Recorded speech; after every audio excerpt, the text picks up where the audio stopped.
vous serez demain ce que vous aviez préparé aujourd'hui. Si vous ne préparez rien aujourd'hui, demain, vous serez ce que le vent, là où le vent va vous emporter, vous irez de ce côté-là parce que tu n'as rien préparé. J'ai lu beaucoup de livres scientifiques, beaucoup de livres religieux qui parlent de la jeunesse, parlent du mariage, parlent de la moralité et de l'immoralité aujourd'hui parmi les jeunes. Et que je peux voir tout ça et dire, bon, avec le message, avec la Bible, je dis, bon, le diable a fait beaucoup de mal, trop de mal. Et que si ne trouve pas de solution, votre avenir de demain est vraiment compromis, vraiment compromis. Mais je crois que si je peux, je vous l'ai dit depuis le vendredi, si on peut avoir une garnison, avoir des soldats, des filles, des fils et des filles de Dieu qui comprennent, qui sont nés de nouveau, qui ont le baptême du Saint-Esprit, qui comprennent que nous sommes en danger. Nous sommes en danger et que si on ne fait rien aujourd'hui, demain, il n'y en aura pas. Demain, ça va être la catastrophe. Quand vous êtes entre 25 ans ou 30 ans, les membres de votre corps sont en train de se développer, votre sexualité est en train de se développer. Et qu'est-ce qui se passe? C'est une attraction vers un homme. Une attraction vers un homme. Et il suffit simplement que vous vous habituez avec un garçon tout le temps, ça mène maintenant une confiance. Et ce que le garçon va commencer à te proposer, tu vas facilement accepter. Tu es vulnérable, très vulnérable. Une découverte importante des scientifiques sur l'ocytocine, ça crée un sentiment de confiance chez une personne avec laquelle une femme est en contact permanent. Lorsqu'une femme envisage maintenant d'avoir des relations sexuelles avec un homme, elle doit pouvoir lui faire confiance. Une femme qui est abordée sexuellement par un homme devient très vulnérable. Le fait que vous vous habituez avec un garçon, ma solo, et tout cela, des messages, vous allez voir ici, ils vont appeler ça, même par des SMS, où est là le truc? Même par SMS, vous pouvez aujourd'hui être en contact avec un garçon par SMS et ils appellent ça draguer. Vous connaissez ça, n'est-ce pas? Vous draguez une fille par SMS sur Internet. Et c'est pour cela que les jeunes aujourd'hui vont utiliser beaucoup les SMS. Parfois, vous n'utilisez pas le téléphone, mais SMS. Et ces contacts-là, permanents, entre un garçon et une fille, ça crée une confiance. Ça crée quelque chose. Même si ce n'est pas l'amour, vous allez appeler ça amour. Toi, tu vas appeler ça amour. Mais ce n'est pas l'amour, c'est l'excitation d'un produit dans votre tête là. Parce que tu es à côté d'un homme. Lisez un peu 2 Timothée chapitre 3. Verset 6. Il en est parmi eux, ces gens de 2 Timothée, des méchants, qui s'introduisent dans les maisons et qui captivent des femmes faibles, chargées de péchés, agitées par des passions de toute espèce. Donc, la Bible nous annonce que dans les derniers jours, les femmes vont devenir très faibles à cause du temps. Ils vont devenir très faibles. Et quand, en ce temps de la fin, avec tout ce qui se passe, tu t'habitues souvent à être avec un garçon. Et même parfois, vous allez voir que ce soit même parfois un neveu et tout cela. Aujourd'hui, ça passe facilement parce qu'on s'est habitué avec un homme.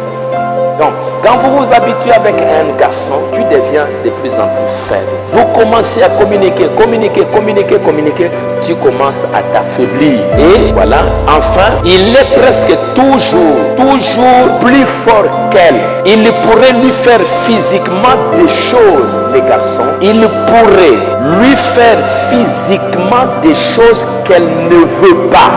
Il peut la contaminer avec une maladie. Il peut aussi la rendre enceinte. Et si elle tombe enceinte, elle a un bébé, elle doit faire confiance à cet homme pour qu'il reste avec elle et ne la quitte pas. Elle doit ensuite croire qu'il aidera pour que l'enfant et elle aient de la nourriture. des vêtements et un abri. Lorsqu'un homme, un garçon, aborde une femme pour le sexe ou pour le mariage, la fille ne pense peut-être pas au futur jusque-là, ou ne pense pas aux conséquences négatives pour ses actes.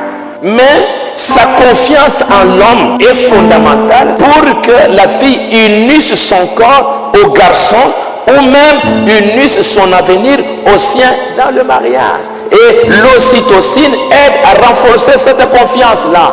Ainsi, il y a une mise en garde adressée aux parents et aux jeunes, en particulier aux jeunes femmes. Si une jeune femme s'approche physiquement d'un homme et le serre dans ses bras, cela déclenchera le processus d'attachement, créant un plus grand désir d'être toujours à côté de ces garçons.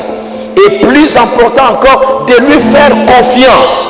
Ensuite, si le garçon veut intensifier la nature physique de la relation, cela deviendra de plus en plus difficile pour la fille de dire non. Parce que tu es resté, il y a quelque chose là qui t'a lié avec les garçons parce que tu es habitué avec elle. Maintenant, tout ce que les garçons maintenant te demandent, tu ne sais plus dire non. Aujourd'hui, c'est normal dans une église du message qu'on entend. On a engrossé là-bas, on a engrossé là-bas, on a engrossé là-bas. Et pour qu'il n'y ait pas honte, non, on est allé, on a enlevé la grossesse par l'avortement. Sans pour autant que vous sachiez les conséquences de l'avortement. Vous avez tué un homme, vous avez tué quelqu'un, vous êtes un criminel, vous avez tué quelqu'un, la vie de quelqu'un. Il y a une personne qui était en train de grandir et vous êtes allé, vous l'avez tué. Et ce sont des choses qui se passent dans l'église, dans les écoles et tout cela. Vous trouvez des jeunes filles qui peuvent baiser, on s'envoie des photos nues et puis parfois, non, elles sont enceintes. Parce que ça vous honore. C'est incroyable que les filles puissent perdre leur virginité ici à l'église. C'est incroyable, c'est insupportable ça. Ça ne peut pas se faire.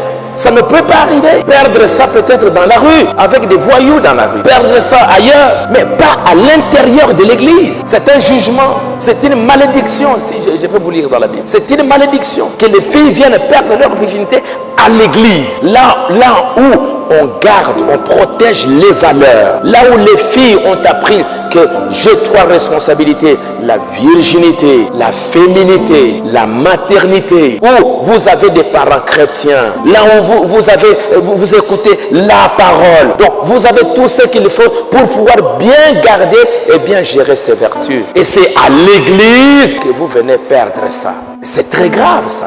Est-ce que vous allez encore condamner une fille du monde là-bas? Est-ce que vous allez condamner une fille païenne qui est là dans la rue? Si toi tu es en train de le faire, comment tu peux condamner une fille là-bas, à l'université et tout cela? Qu'est-ce que toi tu peux encore lui dire? Rien du tout.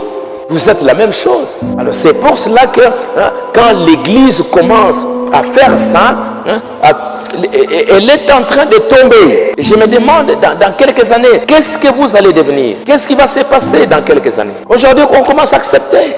Et les filles commencent à trouver, non, est-ce qu'elle est vierge dans les barrières? Est-ce que c'est nécessaire? Quand les gens commencent à avoir de telles mentalités, c'est pour montrer que la morale est en train de baisser. Ils sont en train d'aller en enfer. C'est une valeur très importante, morale. Et vous devriez faire des efforts, avec la grâce de Dieu, faire des efforts pour pouvoir garder votre virginité jusqu'au jour du mariage. Ne pas accepter qu'un homme t'utilise, s'amuse avec toi. Jamais.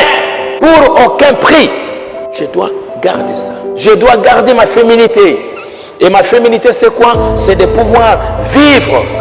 Mes relations avec les garçons doivent être propres.